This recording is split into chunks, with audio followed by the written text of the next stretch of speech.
This show is a member of the Sorgatron Media Podcast Network. Find out more at sorgatronmedia.com. This show is brought to you by Slice on Broadway, supporting Pittsburgh podcasting with the perfect pepperoni pizza, sliceonbroadway.com. And listeners like you, support this show at patreon.com/awesomecast. Sidekick Media Services. We are your sidekick in business for social media, video production, and more. Find out more at sidekickmediaservices.com. I'm getting awesome, you're getting awesome, we're getting awesome, yeah, that's what I said now. I'm getting awesome, you're getting awesome, we're getting awesome, yeah, that's what I said. Hey guys, it's time to get geeky, get awesome. It is the AwesomeCast. I'm Mike Sorg at Sorgatron. We're here in somewhere in California. I actually don't know what town. I think Avila Beach is where we just landed. We literally just pulled the camper in. There it is, right there. There's our nice Cruise America camper right there, ready to go. And we walked the dogs. We did everything with just enough time to get on here with only 10 minutes after the hour.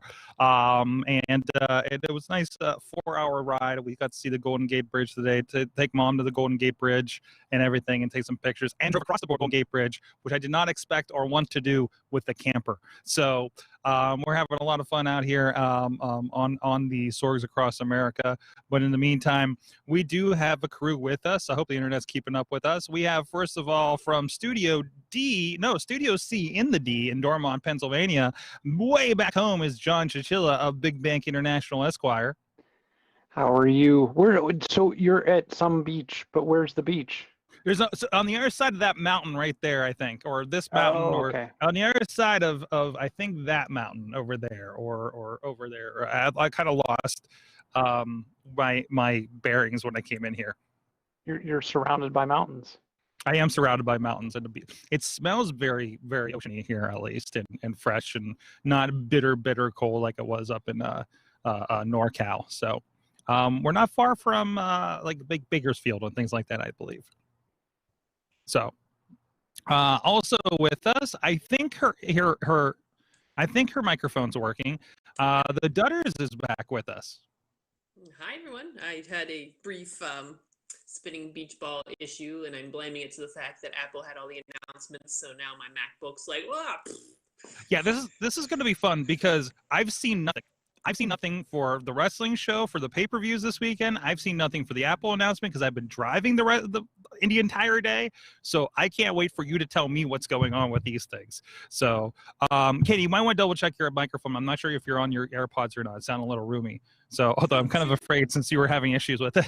So, but and we'll talk about some more about some looks like some more follow-up with pens, I believe, is coming up too, because I know the Dudders pen I know rolled out.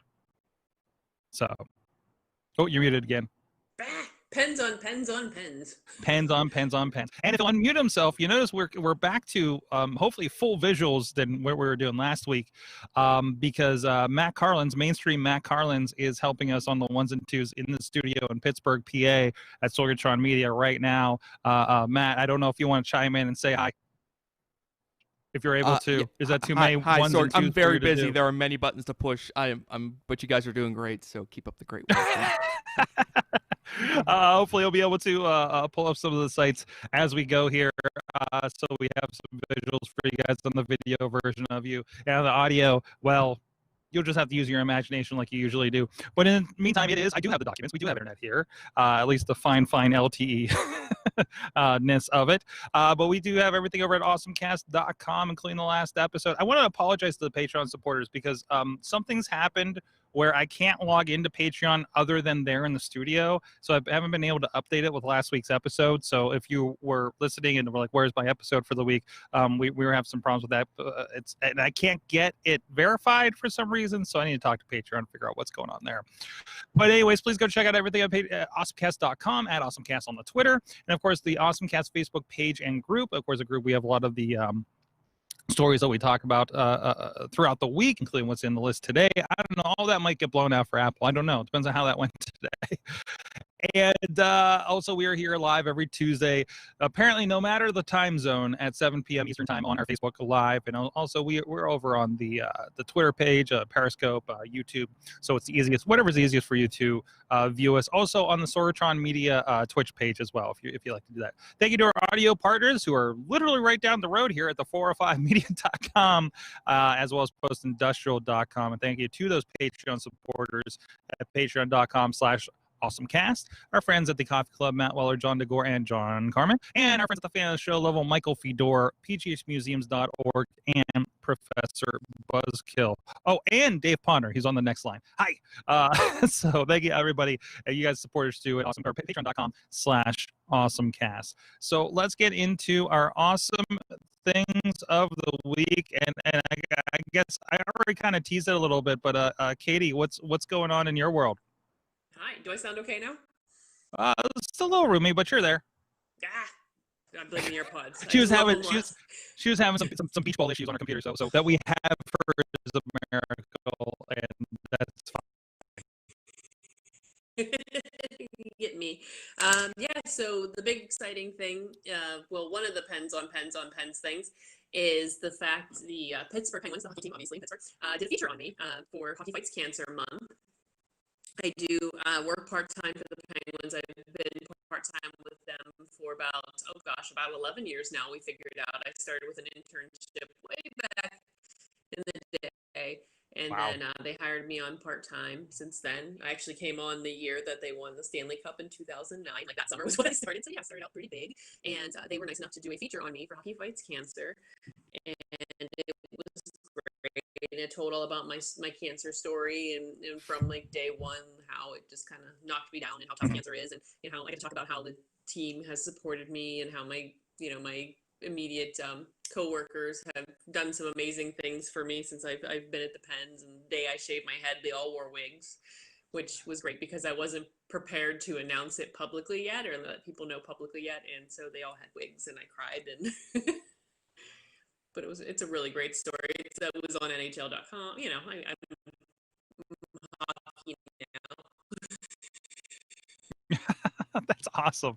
I'm looking at this article. Yeah, on NHL.com. I presume that's the Penguins corner of NHL.com. Mm-hmm. Yeah, awesome. It was on the Penguins app. My mom was very proud.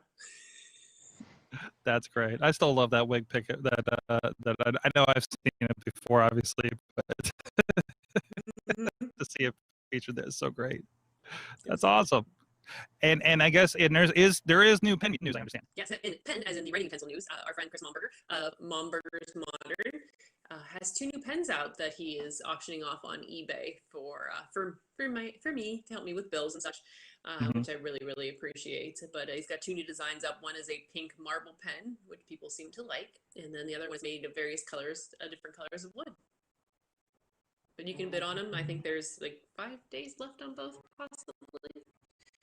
It's either 4 or 5 days left. I can't remember what day of the week it is.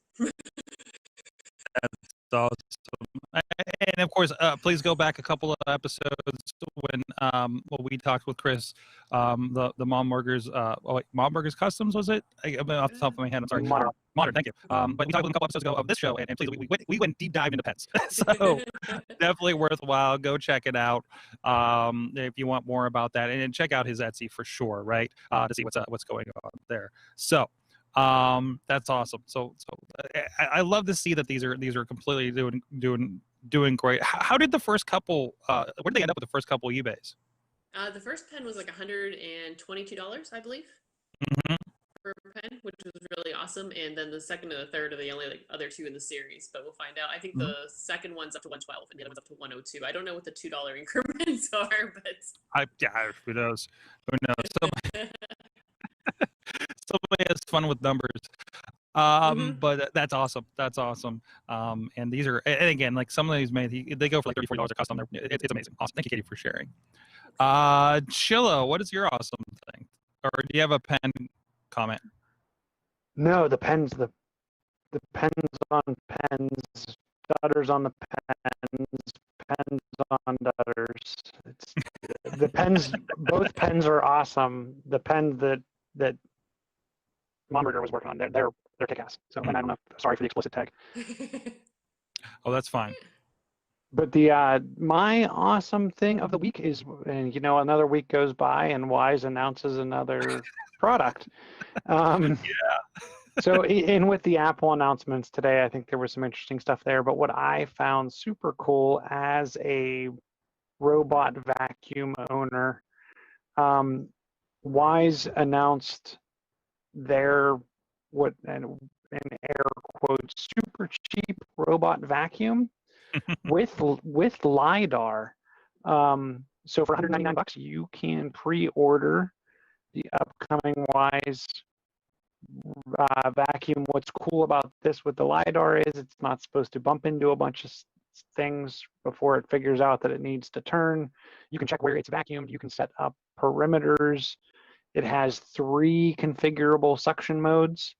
You can set schedules. So as an owner of one of these, being able to not bump into things, I'm interested to see how it hits again, or what happens when it runs over a cord.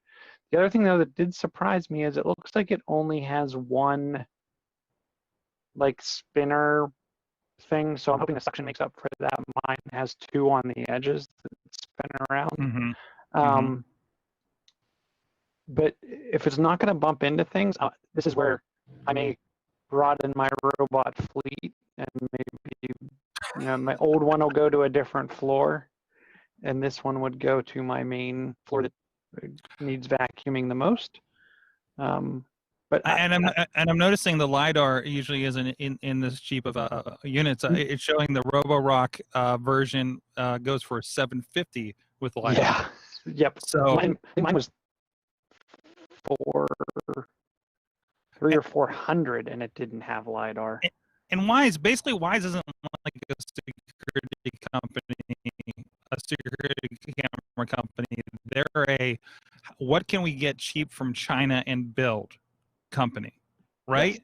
So somewhere along the line, they got some cheap LIDAR. I don't know, maybe they're old Xbox One Connects or something.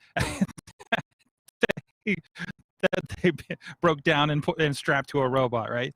So I'm curious if you get your hands on this, because I need kind of an introductory vacuum robot at some point when I can swing something like that. A lot of pet hair. Yeah, a lot of hair. I'll tell you, that's what so much pet hair. You wouldn't believe it. That's what, and I mean, at one point in time, we had, I think, 3 or 4 cats, and I was amazed at how well it did with pet hair. So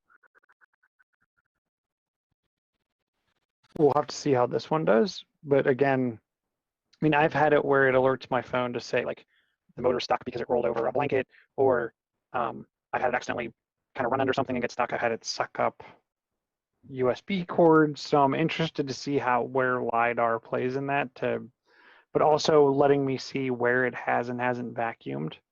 I think super interesting. Yeah, I'd like to see that interface for that too. Absolutely. So that's just all in the app. It looks like iOS, Android compatible. So, is that consistent across a lot of those that they have that kind of app thing? Yeah, any of the ones that are Wi-Fi enabled, I've seen, and I'm interested. I didn't get to read on Wyze's site, but yeah, also you can kick off with A-Train, so I can say, hey, tell Shark to vacuum.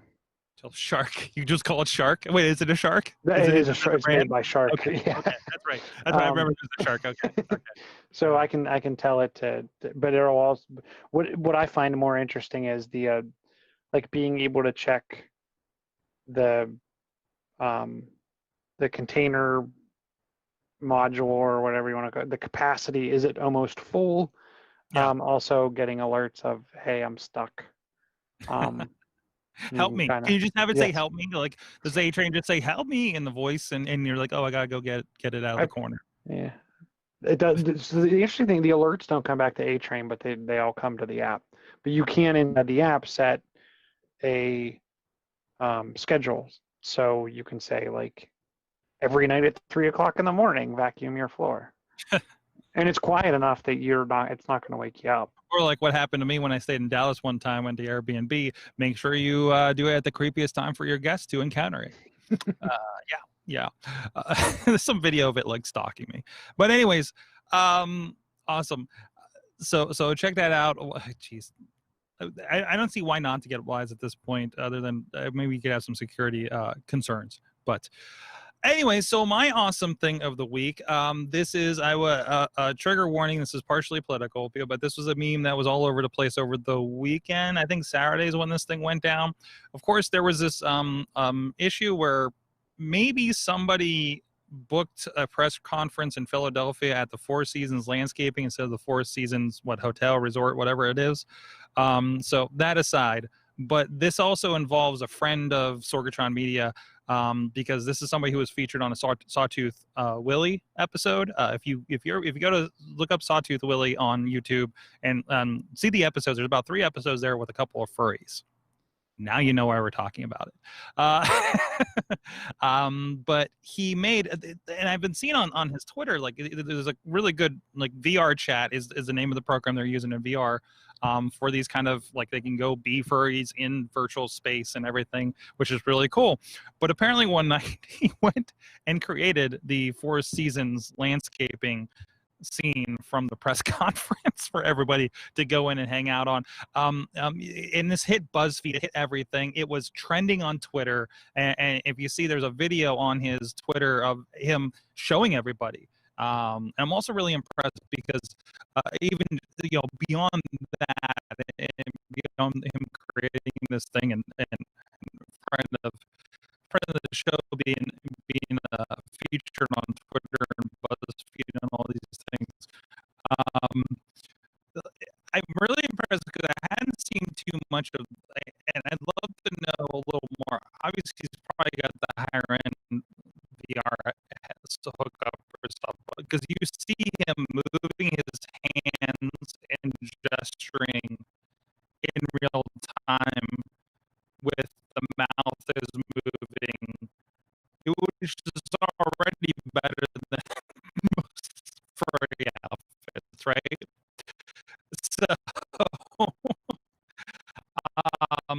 but no, it's really cool. And that video actually is included in the link that we'll include in the show notes as well, if you want to check that out. I'm not sure if our producer is showing a little bit of it on there, so if you want to see that, it's really cool as far as that goes. So, all right, real quick, I'm going to go see why my laptop isn't plugged in so I don't lose this. And Chilla, can you talk about Slice on Broadway or Dudders? Give me that real quick, because I need to figure out where my power went. No, you'll never lose power at Slice on Broadway. Pizza power, that is. I think that was a better lead in the Sorg. It also makes our podcast even better during the COVID-19 quarantine. Even though the perfect pepperoni pizza might not be at our hands right now, when we get back in the studio, will be from Pittsburgh Slice. So in the future, hopefully we'll be able to eat there again. But right now, go check out our delivery at sliceonbroadway.com. #get your slice on. That's right. I hope our producers for this week has been partaking in that, because it is open to him since he's the one in the studio. So, you know what? When everything looks the same in plugs, you don't know which one's the power that you plugged in or didn't. So thank you. If you didn't go get the pizza, I know where I'm heading after the show. There you go. There you go. It's there. The tab is open for pepperoni pizza for somebody who claims. No, I shouldn't say this on the air. Somebody who's a host of the show can call and claim that if they want to stop by. But anyways, he's got a little bit of time between episodes. Maybe Matt can get that there. And bring you a slice there, Chilla. All right, so Potter put up, so curious about how these will act in real world, but exciting. That Mac Mini for on-the-go computing, if you already have a monitor, a keyboard, mouse, is nice. He's talking about the big announcements today. Once again, like I said, I'm in the dark because I was driving down California, so I didn't get a chance to check out the announcements. Chilla, Katie, have you seen the news? What is going on? Tell me about the announcements today. Does want to go first, or do you want me to go? Go, Jill. So yes, they announced new Mac Pros, new MacBook Air, or MacBook Pros, MacBook Airs, and Mac Minis, all with the same brand new M1 chip. They're touting it as new guts, more glory. It is Apple's very own system on a chip. So not just video, or I'm sorry, not just CPU, but also GPU cores. All these devices, from what I've read, come in at 8 CPU cores, and 8 cores for GPU, and which creates 16 core neural engine for 15 times faster machine learning performance. All of these will require the macOS Big Sur upgrade that's coming. I think, is it launching tomorrow? When's the 11th? I think I saw the 11th date out there. Sorg, you will be happy to know Rosetta 2 is firmly on the way. Okay. To give backwards compatibility to all your existing apps, obviously using some kind of emulation. The one thing that they did also tout is these will be natively running iPhone and iPad apps, but the app developer, from what I was reading last night, unless something changed during or post announcement today, all of the app developers will have to kind of file their App Store entries. I don't think it's necessarily automatic. So I saw that maybe Facebook and Google might not be releasing their apps. That doesn't mean obviously you can't get to them on the browser. The other interesting thing about these devices was I saw that they capped out at 16 gig of RAM. So no 32 gig devices. If you're looking to go full tilt, there's also only one CPU option. They're not different because this is Apple's own silicone. I'm interested to see how this works out, because now they own everything soup to nuts. I would be surprised if they can't make this thing scream and just really work well. As well as in the back of my head, I wonder, will this bring more seamless representations of things like Photoshop across the iOS and Mac line? Because they're going to have to write for it at some point anyways, right? Yep. So why not just start moving towards the iOS and ARM versions? That's just my own questioning. The Mac Mini was what piqued my interest. They dropped $100 off the base price of the Mac Mini, so it comes in starting at $699.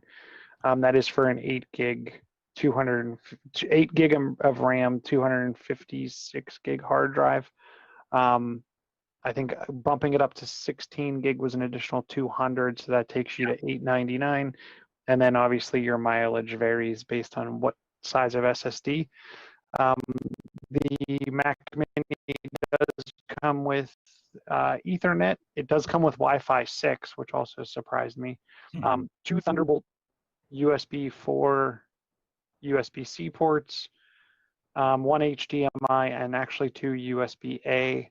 Oh, and they're still, USBs. Don't worry, the Mac Mini is still rocking the headphone jack. Oh. But no, and I don't know if the last one had it, but no micro SD card slotted. Okay. But so then the other thing, and I have it, I think, in one of the links in the show notes, on the Air side,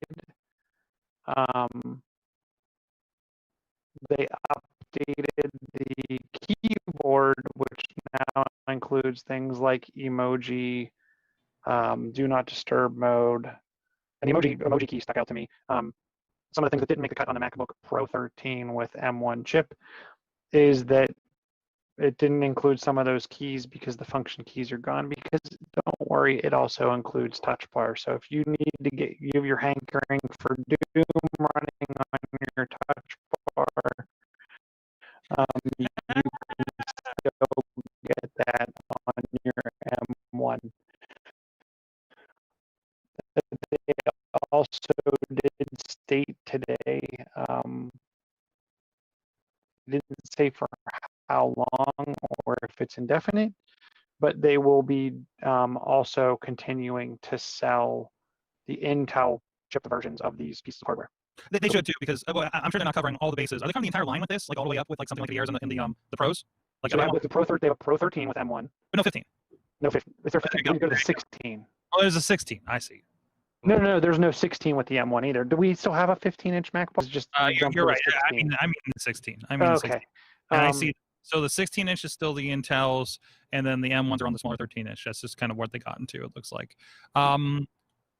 I think that's good for compatibility. If you're still like, we run a lot of weird stuff and not all Apple, maybe we should stick with that for a minute, right?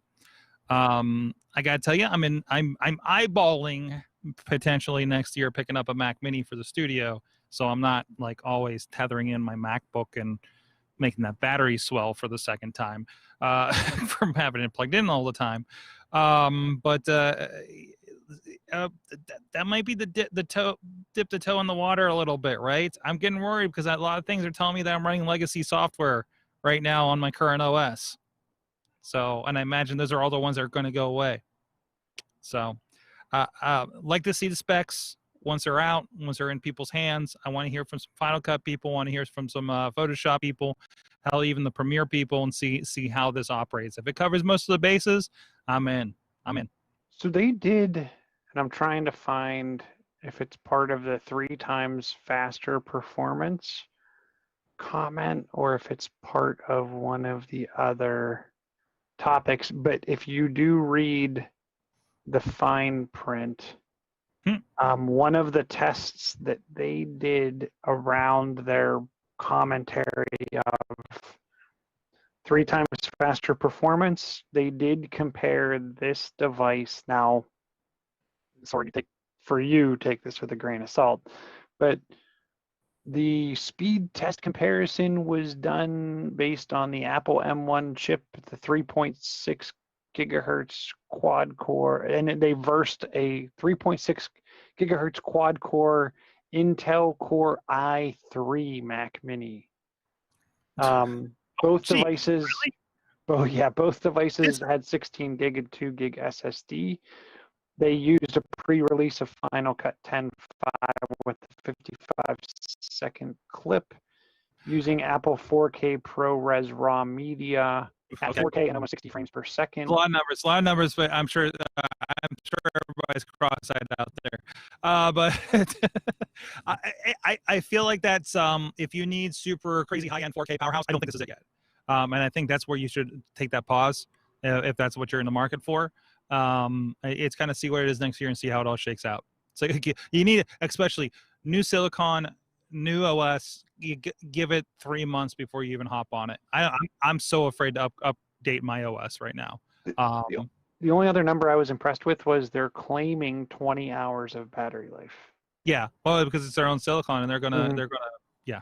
So, Katie, you've heard us throwing out about numbers for a while. I know you've updated relatively recently on your MacBook situation and those fancy AirPods.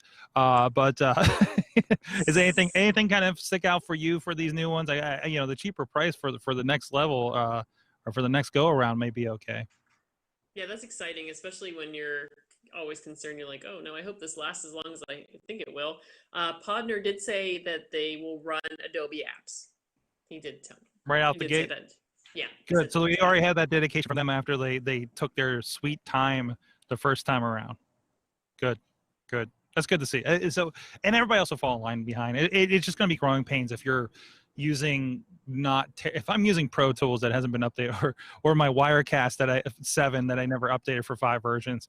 You got a problem. To be honest. But if something's still going, and the rest of your games are going to die, by the way. Anything that was already working on Steam, you're done. It's not going to happen. I doubt it. It's just done. Just Steam should barely even exist on a Mac after this. Go get your GeForce and XCloud and Stadia to play your games on a Mac now, because it just doesn't even make sense otherwise.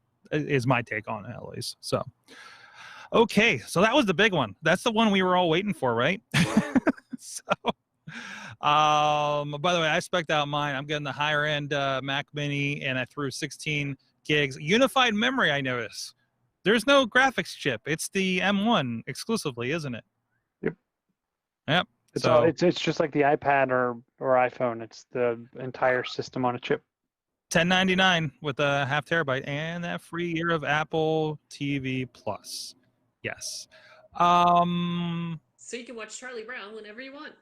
Yes. So you have. Look at it like it's a $1,000 iPad or blah, Apple TV Plus subscription for 1 year, and it's a free Mac Mini. That's right. That is some high-end stuff. You got to watch your Tom Hanks. You got to watch your Tom Hanks World War II movie, don't you? Let's see what else is going on. Katie, which one of your stories do you want to bring up next? Ooh, let's talk about Google.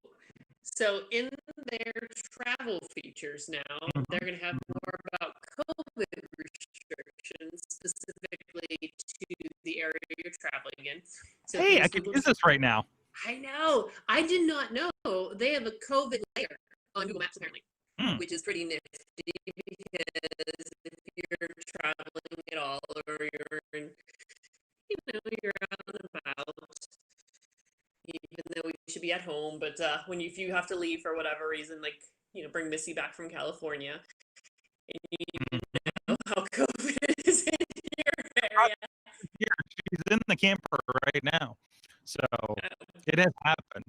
So she's already been rescued. Yes. We're going to start going towards home tomorrow, but yes. Ooh. But yeah, so you can check in on this and see what they recommend as far as when you maybe what's the places if you're staying at a hotel or something. They might say what additional cleaning they are doing or their additional COVID protocols at the particular place you're looking at or vacation rental. Like I said, the layer, I haven't checked that out yet, which seems pretty cool. And there was also, what was the other cool thing? Oh, they have earlier this year, I didn't realize this was another thing that they started, was called a free cancellation filter. So if you're looking for a place to stay and you're concerned, maybe this is still, things are worse off in a couple of months, but I want to book something in case I can go take a trip to the mountains and ski. Sure, we'll use that. But then you're like, well, maybe I shouldn't go. You can search by the free cancellation filter on search, and they'll let you know what places offer the free cancellation, so you don't have to worry about whether or not things change, and just go for it. And if you have to cancel, it's free. So and also I'll pull up maps here because it is interesting because it is different from state to state. Oklahoma, like, it was just complete. People were half wearing masks, and it didn't even, like, they were preparing your food, and it was just nuts. And then we went to, I think, Arizona. Like, you couldn't go into any restaurant. Like, I can't even go into Taco Bell to order. Like, and we have a camper, so we can't go through the drive-through, so it became an issue, kind of thing, and just like, oh no, this is the state, isn't it? Like, this is what's happening here, and even like we were taken out to eat the other night, the cattlemen's in NorCal here. Yeah, well, not here. I think I'm in SoCal technically now, but yeah, and then we're eating out, like out in the parking lot and stuff, and it's getting kind of chilly. Like, things like that are good to know along with this. And I'm noticing here that it does have a see local COVID-19 updates just when you open the app and you're looking at the map in the Explore Nearby tab at the bottom there. So I'm always so I always hear, hey, there's this, hey, there's a fire thing, but every time I go back to do like the fire map in California, like, I don't get back to the same thing. So I'm not entirely clear, like, so how do I activate this filter if I'm the layman using Google Maps, perhaps? Ooh, I don't know. I wonder if there's just like a way to click on it, like when you're doing it or not. I haven't tried it yet. How it works. When you open Google Maps, tap on the Layers button on the top right-hand corner and click on COVID-19 info. You will then see a 7-day average of new COVID cases per 100,000 people for the area of the map you're looking at. There it is right there, right in the corner. Nifty. You're right. So you hit that Layers. The Layers is that little layer icon in the corner there, and it pulls up, and that's where you see your transit, satellite, terrain, biking, 3D, and then the COVID info will pop up along with it. That's actually very helpful. Very, very helpful. So that will just start, and then if I do hotels, let's say, or I could do this campground because they have all kinds of restrictions here. And yeah, they'll have, oh, here, some hotels in this area offer special rooms for COVID-19 responders. There you go. So it's good. Good stuff, and very handily for weary travelers like us. Someone might need this watching right now. Yeah, it's been pretty okay so far. So we've been safe. We've been safe. Chilla, tell me about Emoji Keys. I know I got the update the other day. It says 100 new emojis were now part of my phone. So sorry, I covered that as part of the Apple update. So that's where they altered the keyboard on the MacBook Air. I got dizzy from the numbers and forgot. I'm sorry about that. That's okay. All right. So that is okay. Okay. So that is a part of the keyboard situation there. What else do we have going on here? We have um, Stadia is back, or Stadia is back officially on iOS. Not that it ever left my phone, but it looks like he found a different way to apply. This is the browser that would allow you to play Stadia on your iPhone. It's called Stadium on the App Store. They officially took them off the App Store because they didn't like the way that he applied the Bluetooth hooks to get your video game controller, like your Xbox controller, to work with it with a browser. But he found a new method that they were okay with, and they brought it back. So, on the note of Stadium for using Stadia, are you a YouTube Premium subscriber? I am, but I'm a YouTube Music subscriber, so I have Premium. Oh, okay. So YouTube Premium subscribers, I would go look at Lifehacker or The Verge today. Okay. If you were a YouTube Premium subscriber as of, and I want to say it was November 6th, so you can't go take advantage of this now, but you can go sign up for a free Google Stadia Premier Edition bundle, which will give you the controller and a free Google, what's the little, not the new one, the puck. Yeah, it was a 4K. I think it was a 4K. Yeah, it was the 4K puck one. Yeah. That's like $100 worth of equipment. Yeah, it's $100. It's $100 value. All you have to do is go click a link and go. I'm guessing. I don't know. I don't have premium. Offer claimed. Check your email for redemption instructions. There you go. Jeez. Okay. So, I'm sure it'll pair really nicely because the new Chromecast uses, like, it'll work on there too. Well, no, I had to work around for it. Remember? So, and you Bluetooth in versus the difference between this controller and using your Xbox controller with Stadia is the controller, I believe, itself attaches to your Wi-Fi, not the device. So that helps response, basically, right? So, and the Ultra is still basically the only one supporting Stadia of the Chromecast family, and that's like a 2-year-old device. So that is, and then thank you. I just claimed that. We'll see where that goes from there. So, but that does not include your like 3 months like the original edition did, correct? Like that is just the hardware, I believe. Yeah, I think it's just the hardware. YouTube Premium members who meet all the following. Yep. Wow, that's nice. I like free stuff. Thank you, Google, for continuing to give me free stuff, and that's why I just upgraded you. Jeez, sweet. Let's see. We have any stories that Katie, you got another one in here. What's up with the I'm a PC guy? Is Hodgeman back? Wait, no, it's the other guy, right? No, It's the good. no, it's the I'm a PC guy. I forget what the it's not what's his face? Hodgeman. James Hodgeman. John Hodgeman is back. Yes. Oh, now I'm losing the other guy's name. No, Justin Long is the other Justin one. Long is not back. He was the Mac. Hodgeman was the PC. But I heard there was a sick burn when I saw my headlines pop up. I was driving out the corner of my eye. So so I presume this was it. Yeah, he's an Intel now instead of a PC in regards to the chip. Okay. Glad to see that he's still getting work. Yeah. Not that he hasn't been doing well. So, that's great. That's great. I mean, that was always the best thing with the old wars. I guess the wars aren't really there. It's just kind of another option, isn't it, right now? So, oh, geez. Tell us about the Mario Brothers box. Oh yeah, I just saw the article. I'm like, and I'm not home to order anything on Amazon, or I try it right now. I'm like, I'll get some toilet paper. I don't care. But yeah, so apparently Amazon is randomly sending out packages in Mario boxes, and we've seen this before. Like, I guess we've seen like boxes on like Amazon Prime. Like I remember having a box. It might be so random of the oh, what is the one with David Tennant that they had on a while ago? It was a Good Omens. Good Omens they had on the box. Like they'll advertise stuff like that, right? But no, they have Nintendo ones, and and even they said even purchasing Nintendo stuff isn't going to guarantee a Nintendo box. Like that's how random it is. So boxes are in limited quality, will be used randomly while supplies last, they say. They also have launched a new Super Mario Splash page featuring a timeline for the franchise. So you can see the pre-order link for Super Mario 3D World and Bowser's Fury. So I guess this is like your end cap, like your department store end cap display for Amazon, right?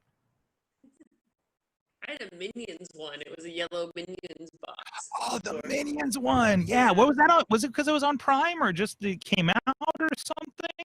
Or Oh, I can't remember. It might have been. Oh, I don't know if it was just the point of the movie or it was Prime. Because you see those, you everything from seeing them on somebody's doorstep to, used later for moving, I guess. So I mean, I don't know how many. I use Amazon boxes just to send wrestling DVDs out to people that purchase them. So that's amazing. But what else? How much time we got left here? Am I losing track here? Anything else you want to touch on? There's actually several that appear to be left from last week. Chilla, have you looked at the Google One VPN? I don't think I have access to mine yet. But I have not looked at that. Google One plans to come with complimentary VPN. I don't have Google One. I've been looking at Apple One, but I don't have Google One. I know. How do we get those brands all together, right? Anyways, so as part of your Google One, like your 2 terabytes and everything like that, where was it? Standalone VPN, which is usually $5 to $10, is going to be included in there. This is an Android thing for now, but I think they said that it's going to be coming to iOS soon. So it's going to protect you. If we're like where we're traveling, there's a lot of open Wi-Fi's that that means they're not quite as secure. Or if you're in the airport or something like that. I know we're all traveling right now, right? Says the guy in the middle in open sky. But no, that would be handy for situations like that, because I don't think we really think about it too much on our phones because we're typically just connected to whatever, right? So, but that could be helpful. That could definitely be helpful. So, anything else you guys want to touch on that's in the list? I didn't put in a list, but I noticed that obviously Microsoft's Xbox is launched this week along with the new PlayStations. The one thing that I thought was interesting was the new Xbox controller was released as well, and the Xbox controller is backwards compatible with older Xboxes. The one cool thing that I thought nice about this was it has an instant share button in the center of the controller, and you can program it where you can single tap it to take a quick screenshot, or you can double tap it to take an instant video clip. I saw this feature. This kind of mimics what Sony's been doing for a while with the DualShock controllers, I believe. Yeah, but what I thought was interesting is what I noticed when I went into the phone app, the Xbox app the other day. Like there's a dedicated kind of menu and swipe option to get to all of your screenshots and video clips. Mm-hmm. To me, making it super easy to take any of the content that I've then captured on my device and splice it together or edit it if I'm not already live broadcasting. So I thought it was a pretty cool, and it sounds like from the people that had other ways of doing this in the past, it's a much more seamless way of doing this versus like hitting the Xbox button, going over in the menu and saying like grab a screenshot or whatnot. So I thought it was pretty cool. It is handy. Even before the update of the Xbox app, when I picked up WWE Battlegrounds, I made one of the guys that we know in local wrestling, Beastman, and I used it because you have the button on there that says record that, and I'll just take the last like 60 seconds, and I can now download that in the app to my phone, and I'll just trim it so I can put it out on Twitter or Facebook or something like that to tag them, right? It's been super handy. So, and I like that it's like kind of becoming more upfront, and probably since they're not pushing everybody to Mixer as much anymore. So, because I'm sure there's no sign of Mixer in any of the new Xbox OS. So, but no, that's cool. That's cool. Well, on that note, we should give Matt a breather over there, a break for the next show. Thank you, everybody. Chilla, at Chilla on the Twitter. John Chill on the Facebooks. Dudders, K Dudders on the Twitter, and also on the Instagrams. You are. KRPGH. Anything coming up for you guys? Should be on the lookout for. I might be doing something fun on Thursday. Ooh, secrets. Okay. Keep an ear out for that. Are you going to be on any other sports websites? Wink, wink. Wink, wink. Who knows? Yeah. So, the sports bucks. Thank you so much, Matt Carlin's hanging out. Mainstream Matt1T on the Twitter to hit him up. He's usually talking about wrestling back there. And are you doing okay, Matt? Have you learned a lot? Have you learned a lot today? Are you getting a new Mac? Yes. I heard a lot of numbers. I did hear a lot of numbers during this broadcast, and I did learn a lot. So I always appreciate being on with you smart people. And I also look forward to being on the show with the dumb people later on with you, Sorg. So I'll see you then. Oh, man.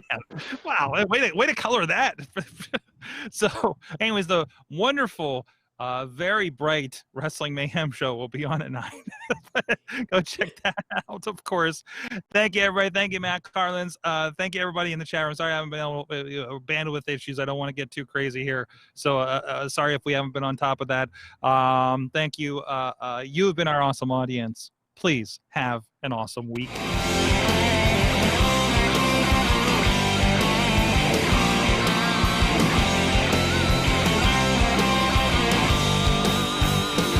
This show is a member of the Sorgatron Media Podcast Network.